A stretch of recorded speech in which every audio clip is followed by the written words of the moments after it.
Welcome to Sharfraz media.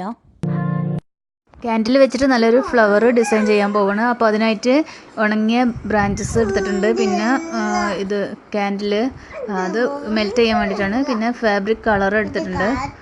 അപ്പോൾ ആദ്യം ഇത് ഒന്ന് വെട്ടിയിട്ട് ഒന്ന് ഷേപ്പ് ചെയ്തെടുക്കണം. ആവശ്യമില്ലാത്ത ഭാഗമൊക്കെ വെട്ടി ഒഴിവാക്കാം.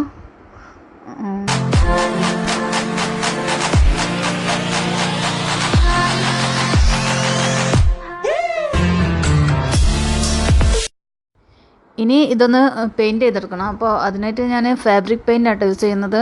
അത് ഗ്രീൻ കളറാണ് എടുത്തിട്ടുള്ളത്. അപ്പോൾ ഞാൻ ബ്രഷ് യൂസ് ചെയ്യുന്നില്ല. കൈവച്ചിട്ട് ഇതുപോലെ ചെയ്തെടുക്കാനാണ് കുറച്ചുകൂടെ ഈസി ആയിട്ട് തോന്നിയത്. ഇപ്പോൾ ഇതിവിടെ പെയിൻറ്റ് ചെയ്തെടുത്തിട്ടുണ്ട്. ഇനി ഇതൊന്ന് ഡ്രൈ ആവാൻ വേണ്ടിയിട്ടൊന്ന് വെയിറ്റ് ചെയ്യാം. ഫാബ്രിക് പെയിൻ്റ് ആയ കാരണം പെട്ടെന്ന് തന്നെ ഉണങ്ങി കിട്ടും. ആ സമയം കൊണ്ട് നമുക്ക് ക്യാൻഡിലൊന്ന് മെൽറ്റ് ചെയ്തെടുക്കണം.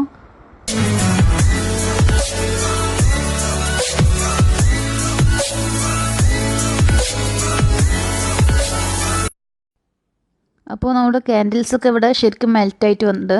ഇനി നമ്മൾ കൊമ്പിലൊക്കെ പെയിൻ്റ് അടിച്ചത് ഒന്ന് ഉണങ്ങിയിട്ടുണ്ടോ നോക്കണം.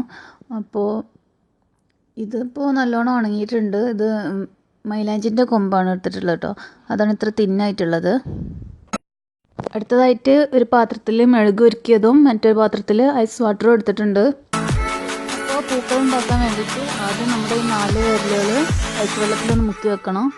അതിനുശേഷം പിന്നെ ആ മെഴുക് ഒരിക്കൽ ജസ്റ്റ് ഒന്ന് മുക്കിയിട്ട് വിരലുകൾ ഈ കൊമ്പിൻ്റെ മുകളിലേക്ക് പ്ലേസ് ചെയ്യാം. അപ്പോൾ അതിൻ്റെ നടുക്കൊന്ന് അമർത്തി കൊടുക്കണം. എങ്കിലും അത് അവിടെ ഫിറ്റായിട്ട് നിൽക്കുള്ളൂ.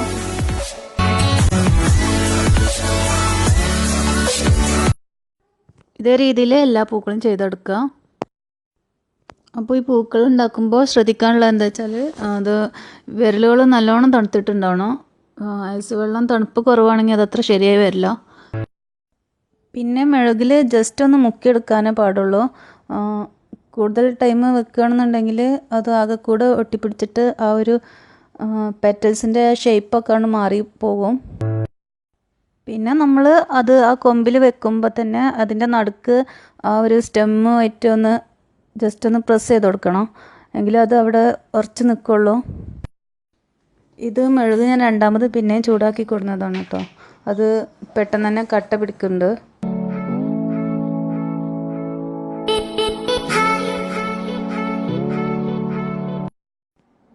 ഇത് ഞാൻ യൂട്യൂബിൽ തന്നെ ഒരു വീഡിയോ കണ്ടിട്ട് ഇൻസ്പയർഡ് ആയിട്ട് ചെയ്ത് നോക്കിയതാണ് കേട്ടോ. അപ്പോൾ നല്ല റിസൾട്ട് കിട്ടി. അപ്പോൾ അത് എല്ലാവർക്കും ഇഷ്ടമാവുമെന്നാണ് വിചാരിക്കുന്നത്. അപ്പോൾ വീഡിയോ ഇഷ്ടമായാൽ ലൈക്ക് ചെയ്യുക. നിങ്ങളുടെ നിർദ്ദേശങ്ങളൊക്കെ എന്നെ അറിയിക്കുക. പിന്നെ കുക്കിംഗ്, ആർട്സ്, അതുപോലെ ഓട്ടോമൊബൈൽസ് അങ്ങനത്തെ കാര്യങ്ങളിലൊക്കെ ഇൻട്രസ്റ്റഡ് ആയിട്ടുള്ള ആളാണെന്ന് നിങ്ങളെന്നുണ്ടെങ്കിൽ എൻ്റെ ചാനലൊന്ന് സബ്സ്ക്രൈബ് ചെയ്യുക.